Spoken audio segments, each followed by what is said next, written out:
Hey, alright, second video on the channel. Probably haven't worked out the resolution issues, I'm sorry. But I'm gonna give a play-by-play of some of these other battles that I recorded, just to kinda, I don't know, show you where my headspace is when I play these, not like anybody gives a crap. But, again, I see a lot of top players posting things, top ladder, shit like that. I am not top ladder, I play this game way too casually.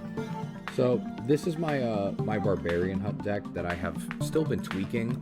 This replay's a little old. This still has the bomber in it. I've swapped out the bomber for an ice spirit in the newer one, and it's really useful. I just go for a bomber in the back because I figure, you know, by the time it reaches the front, I might be able to have something to put behind it.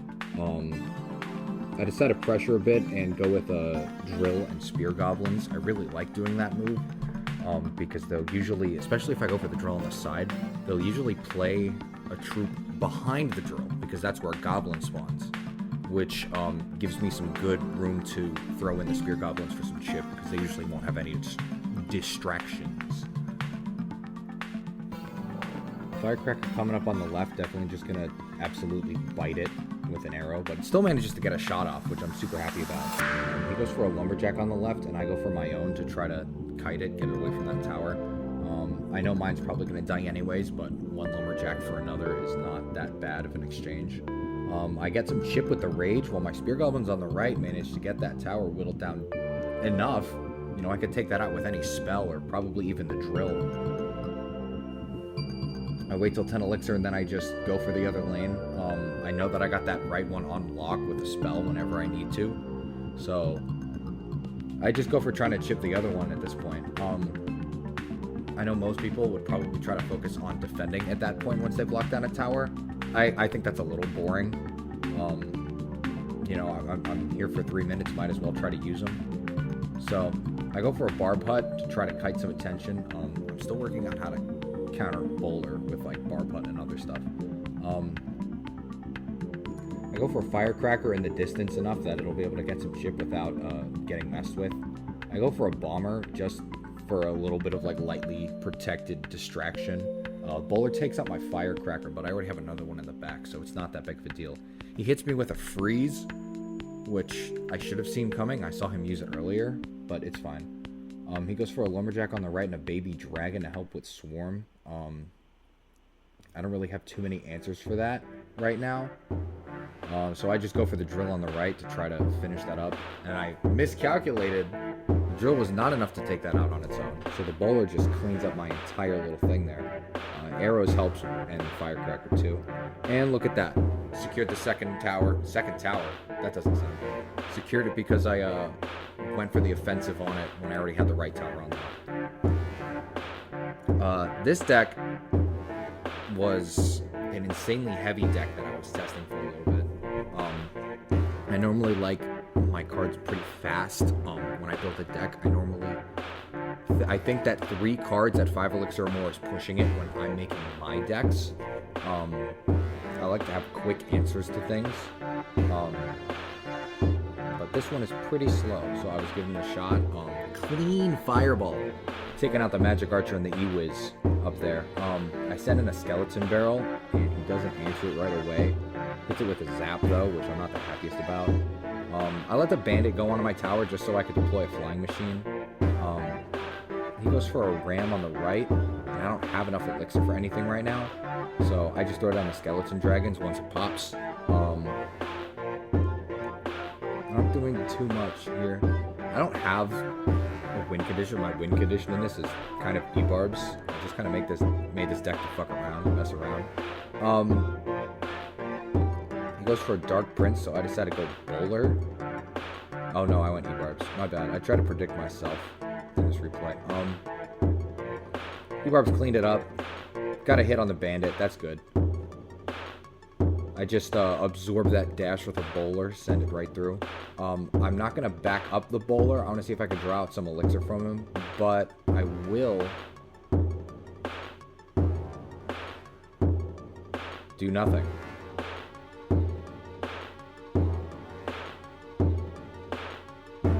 I I got a little bit of elixir on him, so I just send out the furnace for the sake of a distraction so that the E-Wiz doesn't get any damage on my tower.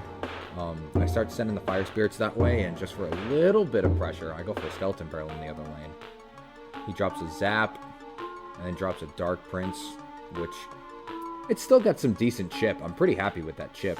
I got some damage on both of his towers now. I used the E-Barbs to take out the battle ram, and the skeleton dragons get a good little bit of chip on the left. I send in a bowler to back up my boys. He fireballs, I fireball, and that gets me both of the E-Barbs on the tower. Got it super low, but not enough. He has another E-Wiz on the right, so I go for Flying Machine. Flying Machines are really good at getting in that last cheeky little hit onto the tower if they're not expecting it.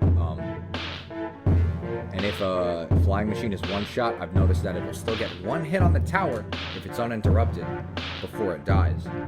So it's really good for just securing that last little bit of damage if I don't have my big spell in hand, because this is such a heavy deck. Going in overtime here for like a half a second. I locked that down. That E-Barb came in at the end. Next up, I'm up against Hog 2.6 with the Barb Hut deck. I go for some skeletons just to chip down the Hog on the left. Spear Goblins to just help those skeletons do a little more to anything, and he only threw down an Ice Golem, so I'm fine with that. He's got Cannoneer, which means that my Spear Goblins are going to be putting in some work this game. Just throwing him down for some chip, I get a lot of value out of that if he doesn't answer that. And knowing Hog 2.6 is what he's playing, I know what his answers are to problems. That's another reason I like to make my own deck. I like being unexpected. This is the most predictable deck in the entire game. I don't think anybody would ever argue otherwise. So it's nice when I spice up my gameplay, because let's be honest, half the people that play this game don't spice up their gameplay. They go with one deck, or especially if they're mid-ladder, they'll have like some Hog, Mega Knight, Firecracker cycle, and it just gets boring. Musketeers barely got any health. Thankfully, the tower finished it off before it did too much. I'm still winning in terms of damage, so I just send in the drill on the right. It gets answered with skeletons. I wish I had Goblin Curse in this deck, but it wouldn't really fit. I get some fantastic damage off with that because he barely did anything to respond to the drill. Fireball takes out the skeletons and not the Firecracker. I send in a Lumberjack on the right just to kind of rush him. He goes with a cannon, which isn't a bad play from him, but the Firecracker cleans that up. His log is a higher level than my Firecracker, so it cleans me up. I got enough to place a Barb Hut down, but I just wait to see if he's going to place a Hog so that I can react. I don't know it's out of his cycle at that point, but now that it's back in, I throw in the Barb Hut. Spear Goblins and the Barbs clean up the Ice Golem. He goes for a Musketeer towards the middle. I send in the Drill just for some extra pressure. He throws the skeletons down on the wrong side. I arrow everything, and it barely gets any chip. Hog comes in, headed towards the hut. He fireballs the hut, so I just place my Evo Firecracker, and it dies instantly. Lumberjack on the tower, though, gets in some great damage, and that rage is just enough to give me the tower. I could play it safe for the rest of this game, and I probably will, considering that it's only 15 seconds left. I throw in the hut with the barbs going right, just for the sake of having some defense in case he goes for a Hog Rider like he did, but he's done for. And if we had gone tower for tower, I had already chipped down enough of his left one. Again, another reason why I really like to do that whole split lane pressure thing. If you both end up exchanging towers and it goes into overtime to take the second one, I usually have more damage on them going into that. And I have lost games where he missed the zap. I have lost games where I didn't focus on one tower enough, and I have both of his down to like a third of their health, and he has one of my towers down, and I lose. But I find that more often than not, it does help me. I am usually able to squeeze out a tower, and then if it goes in overtime, knock down that next one, because I've done enough chip to it over the course of the normal game. He's got Skarmy, which is my favorite thing to see as a Goblin Curse player. I go for a defensive mortar, and he does the worst tornado I've ever seen. Gets some fantastic chip there, and he mirrors tornado just to kill a goblin. Doesn't even activate king. I gotta BM a little bit for that. I'm pretty high on elixir, so I go for a skeleton barrel just to kind of see what he's gonna do about it again. I use it to tank for the dark goblin. I kind of misplayed it a little bit. He goes for a baby dragon and just wipe all that out. Baby dragon and minions together, I drop a curse. It doesn't really do too much. I'm still working out how to use goblin curse properly in, you know, some more advanced ways than just haha Skarmy. And because I played it, he dropped his Skarmy. My ice wizard helps with the skeletons while the barrel lands right on the tower. He doesn't have enough elixir to do anything at the moment, so Ice Wiz and Evo Dark Goblin just take that all out. He doesn't really have much in hand to answer anything. Meanwhile, I'm swimming in elixir, so I just go for a mortar on the offensive. I'm a big mortar fan. I really like it. It's got a lot of health, good damage output for its cost if you can keep it alive. I think it's really fun. I think it's a lot more fun than Expo. It feels, you know, not that I've played against too much. I don't play against a lot of mortar, but it feels more fair than Expo. Like if I lose to a mortar player, I'm usually not the angriest. I'm like, damn, okay. As opposed to an Expo player, because, oh god. Expo cycle, one of the most annoying things in this game. His baby dragon and minions push is happening again. I send down Ice Wiz to at least just slow everything down. And sure, it dies, but at least the push didn't get any chip on the tower. Evo Mortar gets some decent chip with the 2 shots it does. I love that the Evo Mortar shoots faster. He's got an Evo Wizard and an Evo Mega Knight. So I just go for an Ice Wizard to minimize that damage. I could have gone for a Hut, but it didn't matter. It was too close to the end of the game. And that's what we do to Evo Mega Knight players. We kick their ass. Alright, this was a Archer Queen Royal Hogs Barb Hut deck, if I remember right. And he drops his Skarmy, and me knowing that the curse is there, it's just so good. I decided to save it because he's got that bomber in the back, and I know that as soon as I drop a curse on that Skarmy, that bomber's just going to wipe it out. I use skeletons to distract the bomber. I'm still doing good on tower health. I send in a bush. I like the bush. I'm a massive Suspicious Bush fan. Let's see. I throw Archer Queen in the back. I've never really used Archer Queen before, so I don't really know the best ways to use her. Throw down a cannon cart. Oh, I don't have Barb Hut in this deck. I like cannon cart a lot. I wish that they'd give my boy a buff, the buff he deserves, but it's okay. It's still a good card in my eyes. I go for the bush as a distraction. He's got the bomber behind the Skarmy again. And it just wipes it all out. Exactly what I thought was going to happen the first time. That formation he's doing with it is really pissing me off. He's got Evo Witch in hand. I just go for a cannon cart on the right. It does some really good damage on the Witch. Completely taking it out. I just wish that I'd gotten a shot off on the tower. He sends in a Hog on the right, along with the Evo Bomber. Is that the Evo Bomber? It's so small on my screen right now. I'm gonna make it bigger for you guys, but it's really small for me. I activate King with his Evo Bomber because I'm a super genius. He sends in his Guardian across the river. I just log it to make sure that the little prince is taken care of. Throw down a cannon cart to take out the Guardian. I go for Royal Hogs alongside the cannon cart, and he throws down a Skarmy, so I just curse that all. With I think I threw down an E-Spirit too. He's got his Witch there. Oh boy. Mega Knight, please stop. Okay. Cannon Cart is not a bad card. I really wish it had a little more love, and I believe that these replays were taken before they did the bug fix of it retargeting when it turned into building mode. I thought it was a feature. I thought that they had just absolutely murdered my boy. I Goblin Curse right on his tower. He's a fool. I win. Cannon Cart's there for just intimidation in both lanes. And there we go. I love Cannon Cart.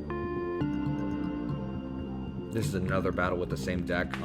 I'll record this one and then I'll probably call it for today. I'm gonna spend the rest of the day looking for editing software so that I can get some better videos out. I really want to make these a decent quality so that somebody will actually watch them. Because the only way that anybody's going to watch these at this point is if I make better videos in the future and then somebody goes back and sorts by my oldest videos out of curiosity. Like, nobody's going to watch this. Archer Queen got 2 skeletons, you know, some real beefy support there. He lets it get a lock on the tower. I don't go for the ability here. I probably should have. Again, I'm super not used to Archer Queen. He sends in Boss Bandit, so I just try to take that out with a Cannon Cart.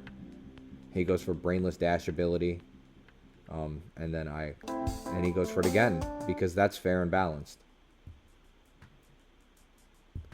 I have the Archer Queen. He sends in a Royal Delivery. I managed to clean it up, though. He sends in a Hog that distracts my Archer Queen, and she doesn't get any shots off on the tower except for only 2. I tank the Hog damage because I hate myself. And then he logs my Bush because I hate myself. I decided to save a little bit of Elixir before I go in with anything, just to have responses to his issues, because right now the 3 cards that I have for responding to issues are cycle controls, you know, swarm control. I send in the Hogs on the right, and those do clean it up. He's got the Goblin Gang on the side, though, so I just curse and zap that. Gets some really good chip on his tower. Takes out the Magic Archer, too, which I'm a big fan of.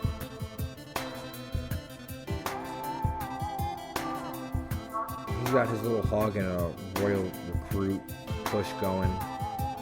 I deal with the Hog with an E-Spear and the Skeletons. Again, it still gets in so many hits, but it's fine. It's all okay. I sent in a Bush on the left just to try to pressure and maybe get out a response. He throws in a Tornado, but it's not enough to take out the Bush. Fantastic waste of 6 Elixir there to deal with a 2 Elixir card. That still gets chip on the tower. Cannon Card on the left, he sends in a Hog on the right, so I again go with Skeletons because for some reason I was completely brain dead this match with facing the Hog. However, that push on the left is going crazy.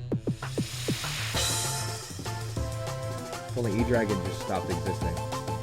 But that's okay. I tried to pop off the ability, but the electricity still changed to invisible targets, so I kind of got my goose cooked. He goes for the incredibly high-skilled play of Bandit ability. Cannon Cart and Archer Queen take down the Boss Bandit. I send in another Hog and Cart push. He logs it all. He just spells the shit out of that whole thing. Just uses all 3 of his spells. Another Bush on the left for the sake of pressuring. I zap to take out his Goblin Gang on the right so that it's a little more manageable for my tower. I get in more chip on his tower. Cannon Cart and Archer Queen coming in. Pincer maneuver right there by putting the Archer Queen in the pocket. And it's done. It's done. Alright, I hope the play-by-play aspect was a little more interesting. I'm going to save whatever replay this is for the next video if I can't find better editing software. Nah, you know what? Actually, I'll just voice it over. I'm here. I got the mic turned on. He's got a heavier deck with double P.E.K.K.A in it. This is my gimmick cycle deck, actually. I really like this one. Super cheap. The only problem is that my only spell is Snowball. But it synergizes really well with the Bush. If anything, I'd probably take out Skeletons for something, or maybe Berserker. But Bush and Princess usually do enough tower damage in this deck. It definitely seems like it's run its course trophy range wise, but That's alright. I had a lot of fun playing this deck when I played it a lot. It got me through a lot of lower ranked. My Bush on the right, he sends in a mini P.E.K.K.A for some reason. Well, it worked, I guess. I send in a Flying Machine just so that I get some extra chip, skeletons for the sake of distraction, and then I throw a Knight down on the right. No, I don't. I lied.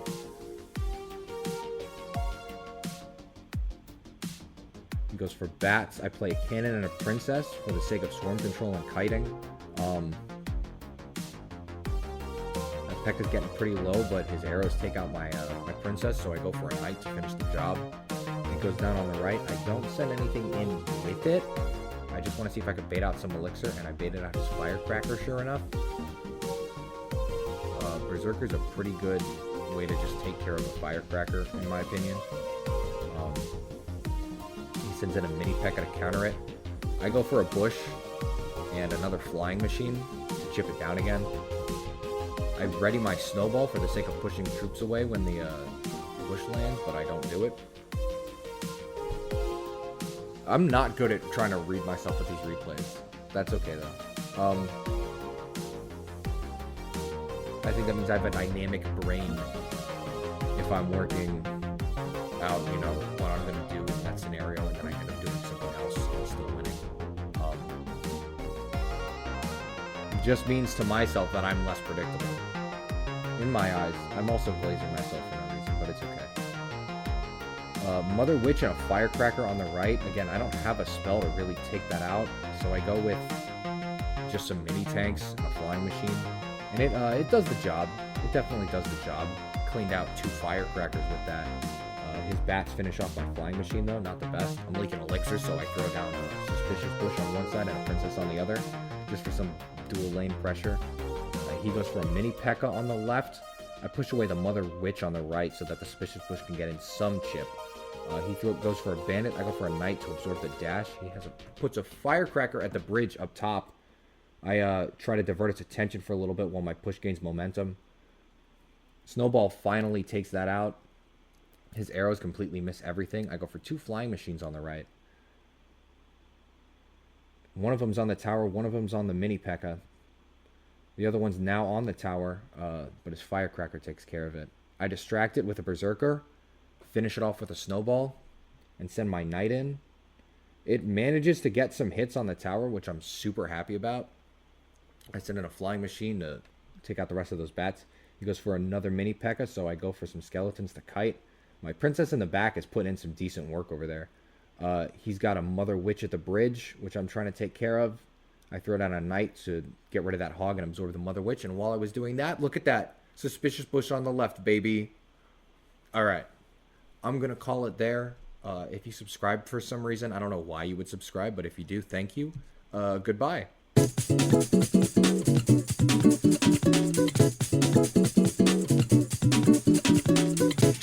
Yes!